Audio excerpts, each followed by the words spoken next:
Voilà aujourd'hui 110 ans que le train à crémaillère du Montanvert achemine touristes et alpinistes jusqu'aux abords de la mer de glace. Plus d'un siècle d'histoire et autant de chapitres qui étaient aujourd'hui à l'honneur lors de cette célébration. Il y avait des visionnaires qui ont développé ce site, d'autres sites qu'on a la chance d'exploiter. Ces gens-là, ils ont calé un niveau très très haut parce qu'ils ont entrepris des choses d'une technicité inouïe. On ne revendique pas de pouvoir faire la même chose, mais on va essayer d'écrire l'histoire au moins des 50 ans à venir. C'est un challenge, mais c'est passionnant. C'est passionnant parce que du coup, ça nous permet de nous entourer de gens avec des compétences différentes. On fait travailler en équipe. Ça, c'est quand même très agréable. Et il y a des idées extraordinaires qui en ressortent, quoi. Après les phases de construction, d'électrification et plus récemment d'exploitation 4 saisons, le train et les gares du Montanvert se tournent aujourd'hui vers l'avenir.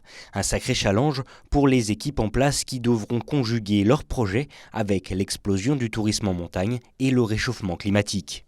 On est tous ensemble groupés sur un objectif qui est de dire qu'il faut qu'on invente le Montanvert de demain. Le Montanvert de demain, il sera évidemment en expliquant ce que devient le paysage et ce que devient la mer de glace. Ça, c'est important pour que les gens comprennent le phénomène auquel on est confronté.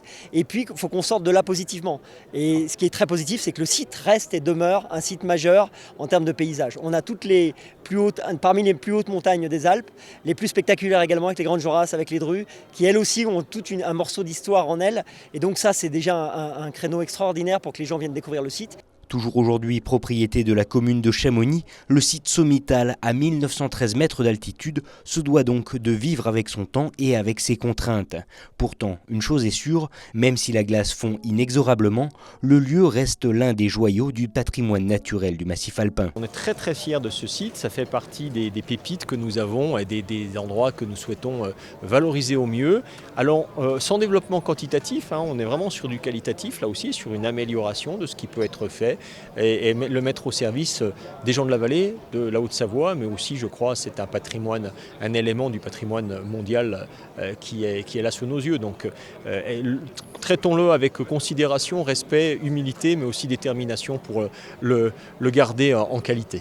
Avec plus de 770 000 passages en gare par an, le site du Montanvert reste donc promis à un bel avenir. Une certitude partagée par les élus et les exploitants qui espèrent bien pérenniser le tourisme d'altitude pour encore un autre siècle au moins.